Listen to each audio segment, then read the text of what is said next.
خوش رہا کرو، کیونکہ پریشان ہونے سے کل کی مشکل دور نہیں ہوتی، بلکہ آج کا سکون بھی چلا جاتا ہے، اور یہ زندگی بہت مختصر ہے۔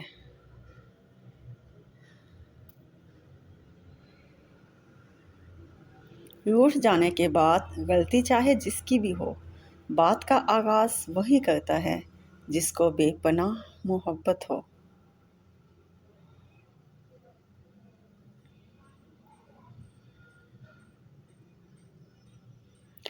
تجربے میں آیا ہے کہ جتنے مخلص آپ ہوں گے، اتنے ہی گھٹیا لوگوں سے آپ کا واسطہ پڑے گا۔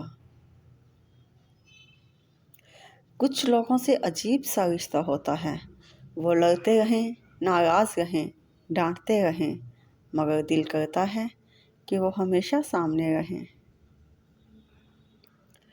صرف بزرگوں کی یاد منانے سے بزرگوں کا فیض نہیں ملتا، بزرگوں کے بتائے ہوئے راستے پر چلنے سے بات بنتی ہے۔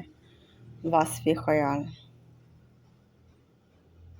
زبان سے معاف کرنے میں وقت نہیں لگتا، مگر دل سے معاف کرنے میں عمر بیت جاتی ہے۔ حضرت علی کرم اللہ وجہہ کہتے ہیں، لوگوں سے اس طرح گھل مل جاؤ کہ اگر مر جاؤ تو وہ تم پر روئیں، اور اگر کہیں چلے جاؤ تو وہ تمہارے آنے کے منتظر رہیں۔ واصف خیال۔ مصروفیت۔ اپنی مصروفیت کا جائزہ لو، کیونکہ آپ کی مصروفیت گمراہی بھی ہو سکتی ہے، اور آپ کی مصروفیت عبادت بھی ہو سکتی ہے۔ اشکوں کی ضمانت بھی جہاں کام نہ آئے، اس بزم میں لفظوں کا یقین کون کرے گا؟ واصف علی واصف فرماتے ہیں، غم کو بھی اسی طرح قبول کرو جس طرح خوشی کو کرتے ہو، دونوں ایک ہی مصنف کی لکھی ہوئی ہیں۔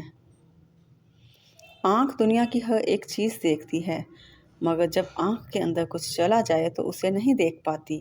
بالکل اسی طرح انسان دوسروں کے عیب تو دیکھتا ہے، پر اپنے عیب اسے نظر نہیں آتے۔ خدا نے اگر دوستی کا رشتہ نہ بنایا ہوتا تو انسان کبھی یقین نہ کرتا کہ اجنبی لوگ اپنوں سے بھی پیارے ہو سکتے ہیں۔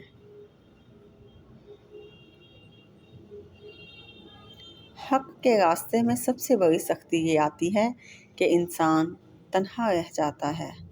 امام حسین رضی اللہ تعالیٰ عنہ۔ جس کنویں سے لوگ پانی پیتے رہیں وہ کبھی نہیں سوکھتا، لوگ پانی پینا چھوڑ دیں تو کنواں سوکھ جاتا ہے۔ یہ قدرت کا قانون ہے، اور یہ بڑے راز کی بات ہے۔